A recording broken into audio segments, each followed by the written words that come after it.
جی السلام علیکم. آج 23 مارچ ہے which is celebrated as the Pakistan day, national day of Pakistan. اور میں نے سوچا اس موقع پہ ایک چیز تھی, ایک تھاٹ تھی جو آپ لوگوں کے ساتھ شیئر کی جائے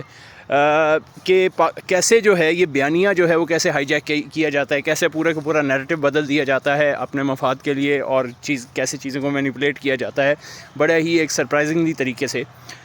جو 23 مارچ کا دن ہے, اب آپ کسی سے بھی پوچھیں, کتابوں میں بھی جو پڑھایا جاتا ہے وہ یہی ہے کہ it is in the remembrance of 1940 میں جو پاکستان ریزولوشن پاس ہوئی تھی, مینار پاکستان بھی جس کی یاد میں بنا ہوا ہے لاہور میں, اس کی یاد میں منایا جاتا ہے اور اسی کی ریممبرنس میں ہے. Where as the fact remains کہ 1947 سے لے کر, پاکستان 1947 میں بنا, تب سے لے کر 1956 تک there was no any such celebration on 23 March. پہلی دفعہ جو 23 مارچ منایا گیا وہ 1956 کو منایا گیا, اور that is a very important day in the history of Pakistan, because 23 March 1956 کو ہم ڈومینین ریپبلک سے نکل کر, ڈومینین اسٹیٹ سے نکل کر ایک اسلامک ریپبلک اسٹیٹ ہم بنے تھے, ایک پراپر ریپبلک اسٹیٹ. یعنی کہ 9 سال تک, 47 سے 56 تک, وی ور انڈر دا برٹش مونارک, اور وی ور انڈر دا برٹش راج, اور ہم کوئین جو تھی وہ head of the state consider ہوتی تھی, اور اس کے بعد نیچے گورنر جنرل ہوتا تھا. 9 سال بعد ہم نے پہلا آئین منظور کروایا اور اپنا آئین انٹروڈیوس کروایا, اور ہم نے اپنے آپ کو ایکچولی جو انڈیپینڈنٹ اسٹیٹ ہم نے ڈکلیئر کیا تھا وہ 23 مارچ 1956 کو ہوا تھا کہ ہم we are no more under the British Raj now, and we don't consider British monarch, and the queen was replaced by president of Pakistan. Before that there was no as such president of Pakistan, کوئی نہیں ہوتا تھا, just governor general ہوتا تھا appointed by the queen. تو وہ پہلا آئین منظور ہوا 23 مارچ 1956 کو. اچھا, اس سے پہلے 47 سے لے کے 40 میں یہ قرارداد جس سے منسوب کیا جاتا ہے اس دن کو, 40 سے لے کے 47 تک, اور پھر 47 سے لے کے 56 تک کوئی سیلیبریشن نہیں تھی 23 مارچ کی. کوئی ایز سچ کوئی ریممبرنس میں کوئی دن نہیں منایا جاتا تھا. ایکچولی یہ دن منانا شروع اسی لیے ہم نے کیا کہ یار اب ہم ایک آزاد اسٹیٹ ہیں, ایک ریپبلک اسٹیٹ ہیں, ہمارا اپنا ایک پریزیڈنٹ ہے, اور ہم کسی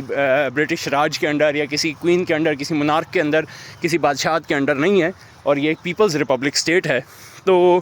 اور ہمارا اپنا ایک آئین ہے, وہ آئین ہم نے شروع کر دیا. اچھا, 1956 میں یہ ہوا, 1957 میں یہ ہوا, اور 58 میں ایوب صاحب آ گئے, اور ایوب صاحب اور سکندر مرزا نے, سکندر مرزا جو تھے وہ پریزیڈنٹ تھے اور ہیڈ آف دا اسٹیٹ تھے, اور اس وقت پریزیڈنٹ کے پاس اختیار ہوتا تھا مارشل لا ایڈمنسٹریٹر کو ساری پاورز ہینڈ اوور کرنے کا. تو انہوں نے 1958 میں آ کر ایبروگیٹ کر دیا اس آئین کو, جو 9 سال بعد پہلا آئین بنا. اور آئین ظاہر ہے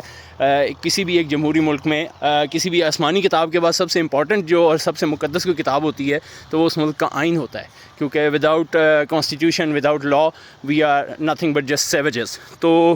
خیر وہ ایک آئین بڑی مقدس چیز ہوتی ہے, لیکن اس کو ایبروگیٹ کر دیا گیا, اور ایوب صاحب was appointed as the chief martial law administrator, اور سکندر مرزا صاحب باہر چلے گئے, اور وہ سارا آئین بھی ایبروگیٹ ہو گیا. اور اس کے بعد لیکن جب 23 مارچ آئی 1958 میں, تو ایوب صاحب کو اب ظاہر ہے 23 مارچ کا دن منانا تھا, اور لوگوں نے تو اسی حیثیت سے منانا تھا کہ آج کا دن جو ہے وہ آئین کا دن ہے, کانسٹیٹیوشن کا دن ہے, ایک ریپبلک اسٹیٹ بنی ہوئی ہے, تو اس حوالے سے وہ دن منانا تھا. لیکن آئین ایبروگیٹ ہو چکا تھا, تو اب پریشانی تو تھی کیسے اس دن کو منایا جائے. تو ان کو کسی نے مشورہ دیا ہوگا غالباً, یا خود ان کے ذہن میں آیا کہ یار اس کو نا وہ 1940 کے ساتھ منسوب کر دیتے ہیں, اور اس کو وہ قرارداد پاکستان کے ساتھ جوڑ دیتے ہیں, آئین اور جمہوریت اور ریپبلک اسٹیٹ یہ سارا نیریٹو ہی کھا جاتے ہیں. اور اس دن کے بعد سے آج تک ہمارے بچوں کو بھی یہی پڑھایا جاتا ہے, اور ہمیں بھی یہی پتہ ہے. کسی بھی آپ کامن مین سے پوچھیں تو وہ آپ کو یہی بتائے گا کہ it's in the remembrance of 1940 Pakistan resolution. Although وہ بھی بہت بڑی ایک مائل سٹون تھا, اچیو کیا گیا تھا, کوئی شک نہیں ہے اس میں, لیکن یہ دن اس کے ساتھ منسوب نہیں تھا. ویسے بھی اس کی جو ڈیٹ تھی وہ جو جلسہ ہوا تھا وہ 22 سے لے کے 24 تاریخ تک ہوا تھا. تو 24 واز دا کائنڈ آف کہہ لیں کہ concluding date of all that جو اوکیزن تھا, تو وہ 24 مارچ ہونا چاہیے تھا, لیکن وہ بہرحال 23 مارچ بنا کے, کیونکہ ایکچولی تو 23 مارچ ہی منایا جا رہا تھا, تو اس کو اس کے ساتھ ایسوسیٹ کر دیا گیا. اور اس طریقے سے پاکستان کا پہلا آئین بھی منسوخ کر دیا گیا, اور ساتھ ہی پورا نیریٹو بھی بدل دیا گیا, اور اس کو ادھر جوڑ دیا گیا. اور آج کسی بھی آپ آدمی سے پوچھ لیں تو وہ آپ کو یہی بتائے گا کہ 23 مارچ جو ہے وہ پاکستان ریزولوشن کے ساتھ منسوب ہے. آلدو اس کے بعد 1958 میں 58 میں جب انہوں نے ایبروگیٹ کیا, اس کے بعد 61 میں دوبارہ ایوب صاحب نے اپنا ایک اور آئین بنا کے پیش کیا, جس کو بعد میں پھر انہوں نے 71 میں ختم کر دیا اور دوبارہ پاور جو ہیں وہ یحییٰ صاحب کو انہوں نے ٹرانسفر کر دی. وہ پریزیڈنٹ تھے اور پریزیڈنٹ صاحب نے جو ہے بجائے الیکشن کرانے کے اور جو اسپیکر قومی اسمبلی ہوتا ہے اس کو پاور دینے کے کہ آپ الیکشن کروائیں, جس طرح کی سچویشن اب دوبارہ بنی ہوئی ہے کہ الیکشن کو اوائڈ کیا جائے, انہوں نے دوبارہ جو ہے وہ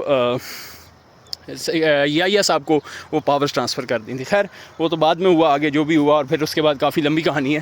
لیکن آج کے دن کے مناسبت سے اس کو آپ ویکیپیڈیا پہ جائیں, سرچ کریں, گوگل پہ جا کے دیکھیں, اس کے ریفرنسز بھی آپ کو مل جائیں گے بے شمار, کہ کیسے بیانیے کو اور پورے نیریٹو کو بدل دیا جاتا ہے, مینیپولیٹ کیا جاتا ہے انفارچونیٹلی اس ملک میں, اور ایسا ہی ہوتا آیا ہے اور انفارچونیٹلی ایسے ہی ہو رہا ہے. اور ایک اور بات, جو پریڈ ہم دیکھتے ہیں ابھی 23 مارچ کو جو پریڈ ہوتی ہے, جو اس دفعہ سادگی کی وجہ سے شاید غالباً نہیں منائی گئی, وہ پریڈ 1983 میں سٹارٹ ہوئی تھی. 1983 سے پہلے اس پریڈ کا بھی کوئی وجود نہیں تھا. حالانکہ اصل میں یہ دن جمہوریت کا دن تھا, آئین کا دن تھا, لیکن اس کو ایک ڈیفرنٹ نیریٹو میں لے جا کر ایک ملٹری ڈے اور ایک پریڈ ڈے اور ایک وہ بنا دیا گیا. اور اصل آئین اور جمہوریت جو کسی بھی ایک مہذب قوم اور ایک ترقی کرنے والی جو قوم ہوتی ہے